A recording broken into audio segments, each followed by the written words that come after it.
Ce qui fait qu'on a transformé même nos habitudes alimentaires. Aujourd'hui, les Sénégalais pensent que c'est leur culture de manger du riz, alors que c'est une fabrication du colonialisme. Ce n'était pas notre culture du tout. C'est tout à fait récent que notre culture soit le riz. D'ailleurs, en passant, la lutte avec frappe aussi est une invention du colonialisme.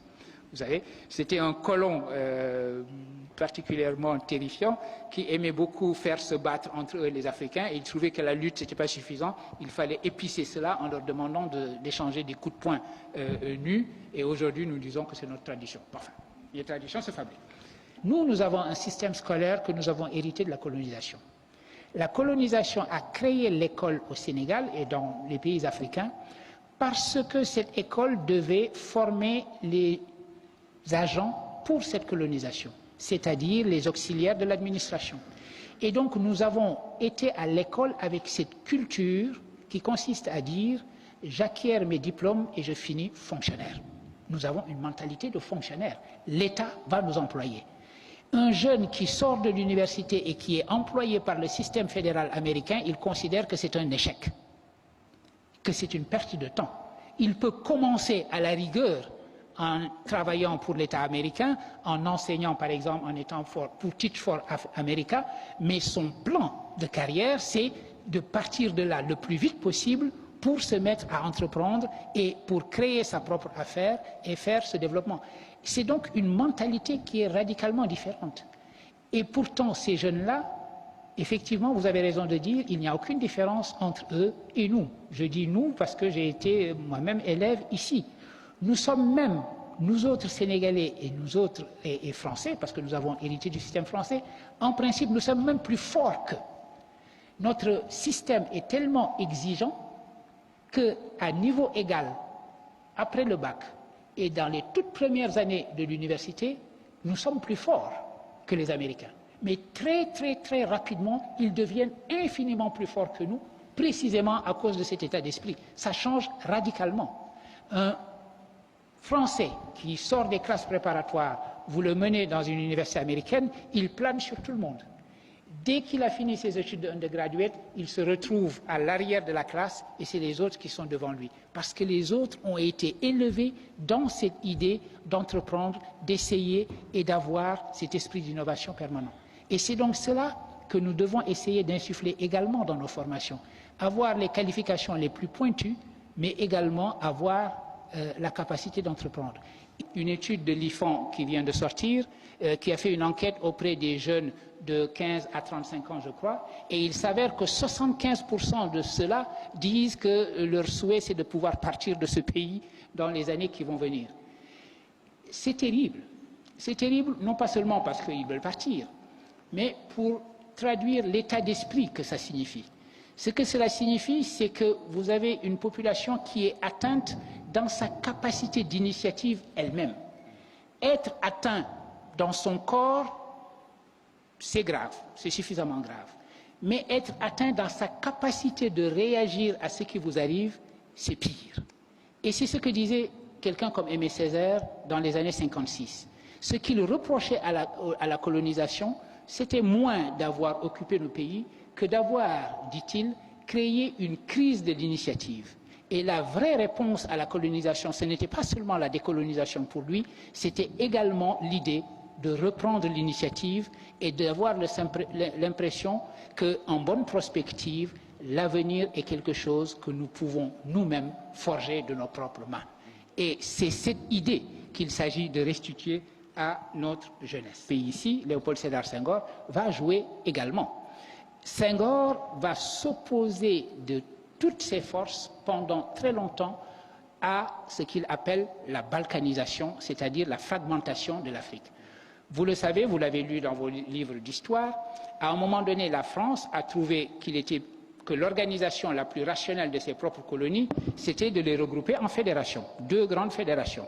La fédération de l'AEF, l'Afrique équatoriale française, et la fédération de l'AOF, l'Afrique occidentale française.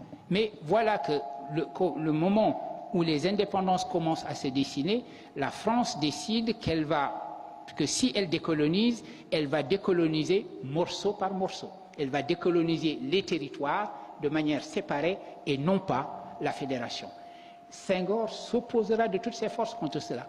On dit que Senghor a été très tiède vis-à-vis de l'indépendance, qu'il n'était pas assez revendicatif. Vous savez, quand on y réfléchit, mais c'est une discussion que l'on peut avoir, quand on y réfléchit et qu'on lit attentivement les textes de Senghor, on se rend compte d'une chose. Dès 1946, il avait déjà parlé de l'indépendance. Il savait qu'elle était inéluctable.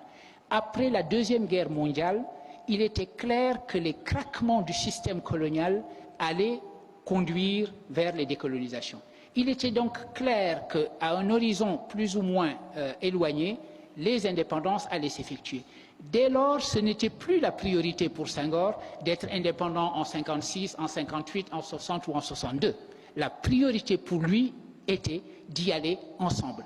C'est-à-dire que dans le couple émancipation-unité, il fallait pour lui mettre l'accent sur le concept d'unité et l'émancipation, de toute façon, se ferait. Comme le disait Nkrumah, paraphrasant la Bible d'ailleurs, prenez le royaume politique et le reste vous sera donné de surcroît. C'est-à-dire, commencez par réaliser votre unité et l'indépendance elle-même viendra. Et c'est la raison pour laquelle Senghor a considéré comme un grand échec les indépendances séparées des pays africains. Les paramètres sont comme la langue d'Ésope. Ce qui pose un problème, c'est également un atout. Aujourd'hui, l'Afrique a un problème avec sa population, a un problème avec sa jeunesse. Ça veut dire que vous avez une jeunesse extrêmement importante et il faut lui trouver du travail et cela ne va pas de soi. Donc, vous pouvez considérer que cette jeunesse est un poids. Mais également, cette jeunesse est un atout extraordinaire si vous regardez la démographie, non plus seulement localement, mais sur le plan mondial. Et que vous vous dites que les gisements, les grands gisements de développement démographique et de développement de créativité et de développement d'une jeunesse entreprenante, etc., se trouvent en Afrique. Donc, nos problèmes sont également, d'une certaine façon, aussi nos solutions. Les germes de changement nous disent que les choses sont en train d'aller mieux. Les germes de changement et la projection nous disent que les choses vont aller en principe, de mieux en mieux. Mais en même temps, que tous les chiffres qui permettent de mesurer ce mieux, c'est-à-dire la croissance, etc., existent, en même temps, nous nous rendons compte que cette croissance ne se transforme pas en emploi.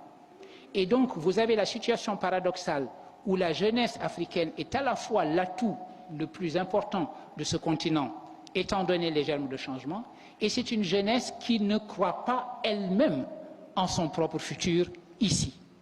Dans le passé, avant que la vraie religion arrive, les gens refusaient la religion au nom du polythéisme de leur père, etc. Mais si vous entendez cette phrase comme nous parlons de nous, aujourd'hui, de temps en temps, nous avons la tendance à transformer notre propre tradition en une espèce d'idole et de divinité, sans comprendre que cette tradition, elle nous appartient, elle est notre héritage, et qu'il nous appartient de lui donner signification par les actions que nous entreprenons aujourd'hui. C'est cette mondialisation aujourd'hui des connaissances, des intelligences, etc., il faudra compter avec. Et il n'y a aucune raison que l'Afrique soit en dehors de ce circuit. Donc il faut que vous sachiez que le brain drain, ça va encore continuer sur au moins une génération. Il arrivera un moment où cela va s'inverser, parce que c'est le cas en Chine et c'est le cas en Inde. En Chine et en Inde, les choses sont en train de s'inverser. Les étudiants sont en train de préférer faire leurs études à l'université de New Delhi. Ils ne vont aux États-Unis que quand ils ont raté le concours d'entrée à l'université de New Delhi, qui leur semble meilleur que la plupart des universités américaines aujourd'hui. Et par ailleurs, les gens rentrent. Mais même quand ils étaient dans ces meilleures universités américaines, ils s'arrangeaient toujours pour garder des liens avec leur pays d'origine. L'idée que la vraie fidélité est dans le mouvement. La fidélité à notre tradition, à notre pensée et à qui nous sommes sera réelle si nos actions nous sont dictées non pas par cette tradition, mais par le futur que nous souhaitons. Et c'est sur cette idée-là que je comptais terminer mon propos. Je vous remercie infiniment de l'avoir écouté.